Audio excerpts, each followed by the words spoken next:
ঝাল লাগে, ঝাল। মরিচ দিয়ে ভাত খাচ্ছে তো, দেখেন এই যে মরিচ। কাকা খাবার এনে দিব আপনারে, খাবার এনে দিব।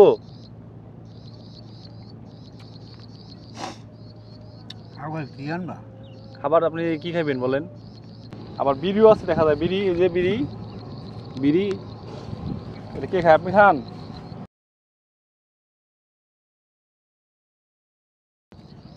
হ্যাঁ, লেবু কেটে দেই।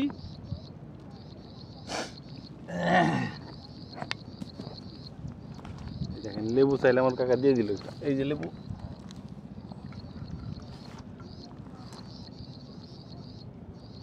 লেবু কে দিছে আপনার? লেবু কে দিছে?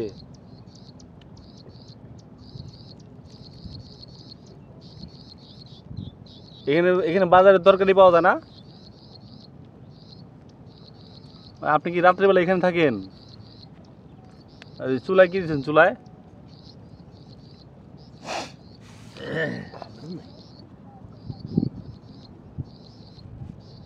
দেখেন মানুষের জীবন কত কষ্টের। এই কি খাচ্ছে আপনি একটু দেখেন কাকা। ভাতের সাথে মরিচ, মরিচ মানে মরিচ ডলে সেগুলো দিয়ে আবার ভাত খাচ্ছেন।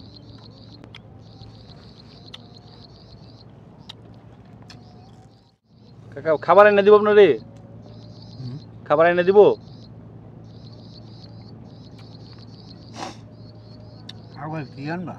খাবার আপনি কি খাইবেন বলেন? আমগুলি। আম আম আম পাওয়া যাবে এখানে? কাকা আম খাইতে চাইতেছে, আমরা দেখি বাজারে আম পাওয়া যায় কিনা। আম খাইতে ইচ্ছা করতেছে। দেখেন এই যে নদী, এটা পদ্মা নদী না? কত বড় নদী দেখেন।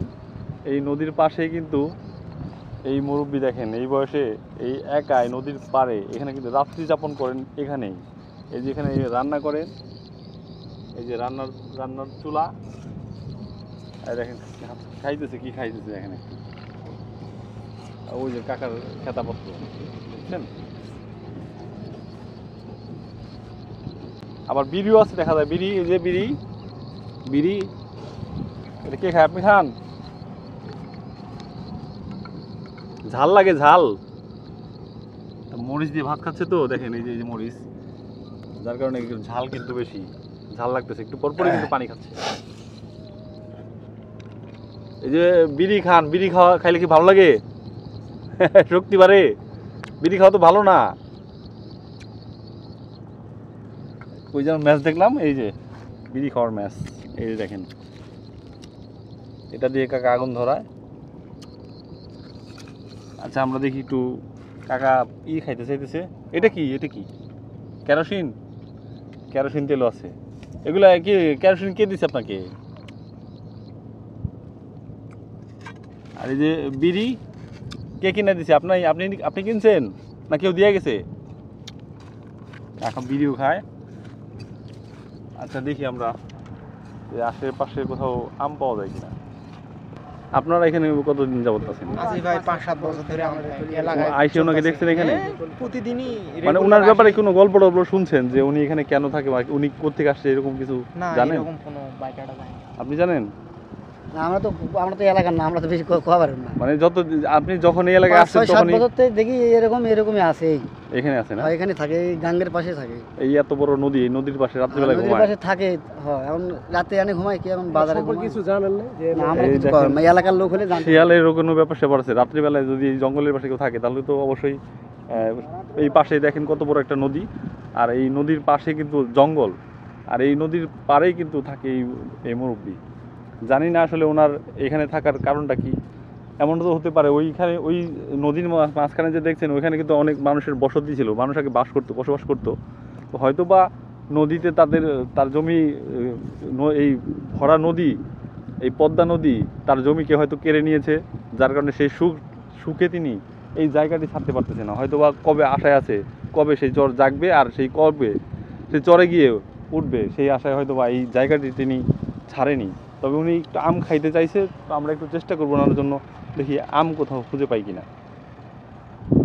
ওই যে একজন মুরব্বী ওখানে নদীর পাড়ে থাকে, দেখছেন তো না? জি। ওই পাগল পাগলের মতো করে। হ্যাঁ, উনি কি, ওনার বাড়ি কি এখানেই? ওনার বাড়ি এটাই। এইটাই বাড়ি? ওই যে এই আপনার গাড়টি গান এই যে এখানে এই যে মানে কাপড় টাপড় খেতা বালিশ নিয়ে এখানে বসে আছে। ওনার বাড়ি কোন জায়গা বাবার শরীর কি বললাম না। ও, ওনার বাড়ি কোথায় জানেন? মনে করেন 10 বছরের বেশি হয়ে আছে। মানে কোথেকে আসছে আপনারা জানেন না? ওই ওনার বাড়ি কি এরকম চরে টরে ছিল, নদীর মাঝখানে এরকম কিছু? তাও সঠিক বাবা বলতে পারলাম না। জানেন না? না, আপনার জন্ম কি এখানেই? আমার জন্ম আজিমনগর। আজিমনগর কোথায়? ওই যে চরে চর ছিল না? ওখানে আমার জন্ম, ওখানে আমার বাড়ি ছিল। ওইটা নদীতে ভেঙে নিয়েছে, এটা আমার দাদার বাড়ি। হ্যাঁ। এখন ওই ভেঙে যাওয়ার পর আমরা এখানে এসে বাড়ি করছি। ও, মানে চর থেকে অনেকেই পারে আইসা বাড়ি করে বসে? লোকজন এসে বাড়ি বসবাস করে বেলা। আগে চরে ছিলেন? হ্যাঁ। তো কত বছর আগে ভাঙছে চর? আমাদের বাড়ি ভাঙছে 88 বন্যার বছর। 88 বন্যার সময়। তারপরে কি আর এই জমি উঠে নাই, চর জায়গা নাই? তারপরে জমি 1 বছর হয়েছিল মাটি, তারপর আর হয় নাই, আপনার জাগে নাই, খালি পানি আর পানি। তো এইটা হচ্ছে এই এলাকার বাজার। আসলে এই বাজারের নাম কি সেটাও কিন্তু আমি জানি না, জীবনে কিন্তু প্রথমবারের মতো এখানে আসছি। তো আমরা আসছি এখানে আসলে আমের খুঁজে, দেখি আম কোথাও পাই কিনা। এই বাজারের নাম কি? হ্যাঁ, ধুলসুরা।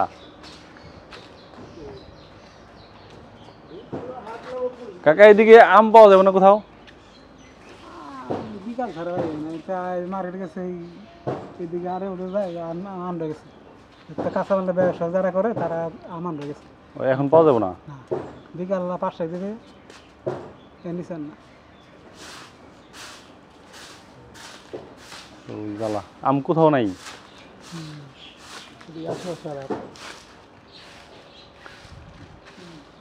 আম আম হুম,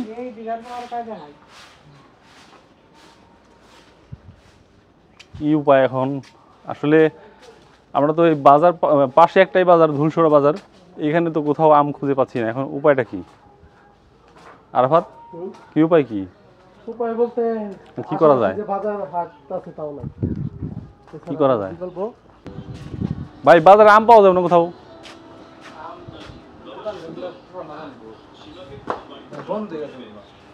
বন্ধ?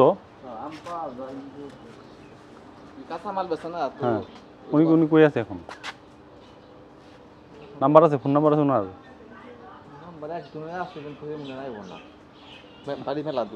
অনেক দূরে না? আপনার এখানে খাবার কি কি আছে?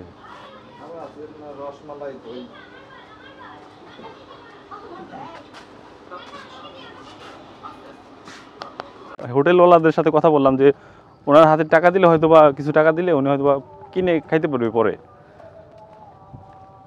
আমরা কি করব এখন? তো উপায় নাই। আর এখান থেকে এক একটা হাট বাজার কিন্তু প্রায় অনেক দূর। এক একটা হাট বাজারের দূরত্ব 10 কিলো হবে না? 10 কিলোর চাইতে বেশি হবে।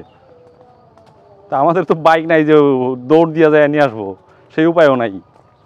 তো কাকার কথা শুনে আমরা কিন্তু গেছিলাম যে এই পাশে যে একটা বাজার আছে, সেই বাজারের অধিকাংশ দোকানই কিন্তু বন্ধ ছিল। তো কাকার সেই আম কিন্তু আমরা খুঁজে পাইলাম না, মানে আনতে পারলাম না। আর সেই আম আনতে গেলে অনেক দূরে যাইতে হবে। তা আমাদের পক্ষে আসলে এত দূর থেকে আম আইনা খাওয়ানো একটু কঠিনই। তো কাকার কাছে কিছু আমরা টাকা দিয়ে যাই, তো কাকা এক সময় এসে কিনা খাবে না।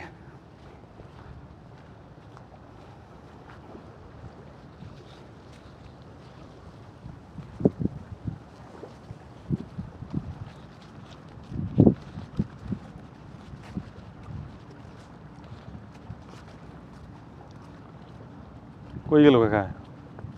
কোথায় গেল? পাওয়া গেছে।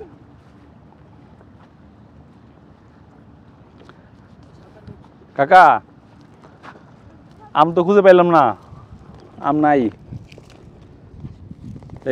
এটা রাখেন, হ্যাঁ, কিনাই না খাইন আপনি। বিকেলবেলা আম পাওয়া যাবে, এখন দোকান তো সব বন্ধ।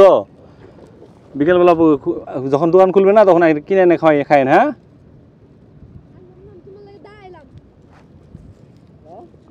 আপনার বাড়ি কোথায় আপনি বলতে পারবেন না কাকা? বাড়ি কোথায় বলতে পারবেন? কি রান্না করতেছেন? এটা কি রান্না করেন কাকা? ভাত আর আলু।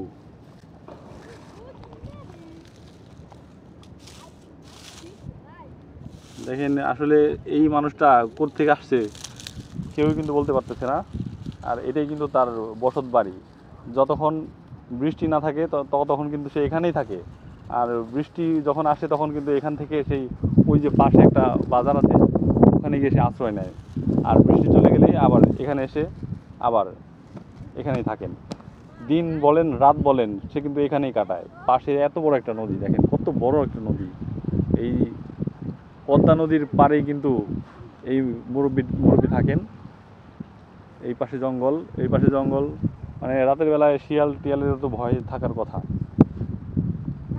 তো আমার মনে হয় কাকারে কিছু খরচ আশেপাশের মানুষও দেয়, যার কারণে কিন্তু এই যে দেখেন দিয়াশলাই, কেরোসিন, এই যে দিয়াশলাই, এটা হচ্ছে দিয়াশলাই, আর এটা হচ্ছে এই বোতলে হচ্ছে কেরোসিন। এই সবই কিন্তু এই কাকারে দিয়ে থাকেন মনে হয় আশেপাশের মানুষই। গামছা আছে, এই যে গামছা। তো দেখেন গাছের মধ্যে কি পলি বাঁধা, এই গাছে, তারপরে এই গাছের এই ডালে, এখানে। মানুষের জীবন কত আসলে বিচিত্র তা না ঘুরলে দেখা যাবে না। তোমরা কি তোমাদের বাড়ি এখানে? না, কোথায় বাড়ি তোমাদের? আমাদের বাড়ি মোহনপুর। এখানে কি ঘুরতে আসছো নাকি? সাইকেল চালাতে পারো? এক সাইকেল 3 জন মানুষ কিভাবে চলো? আগুন ধরে না কাকা, আগুন ধরে না?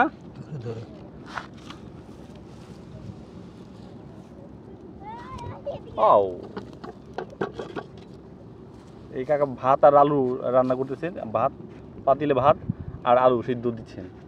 হয়তো এই রান্না হলে সেই ভাত আর আলু সিদ্ধ করে খাবেন।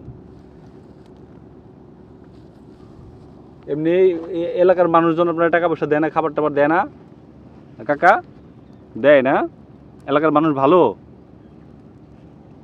তো ঠিক আছে কাকা, আমরা চলে যাই। হ্যাঁ, আর এই আম বিকেলবেলা কিনে এনে খাই। হ্যাঁ, বিকেলে দোকান খুললে আম পাওয়া যাবে। হ্যাঁ, ঠিক আছে। তো আমরা এখন চলে যাব। দেখেন মানুষের জীবন কত কষ্টের হয়।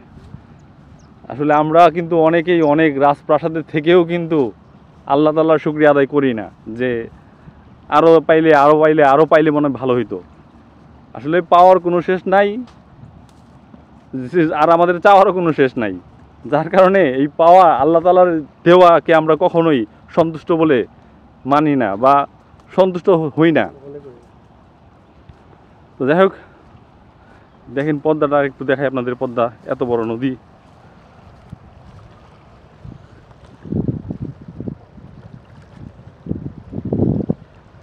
আমার তো নদী দেখলেই ভয় লাগে। দেখেন কি অবস্থা, কি স্রোত।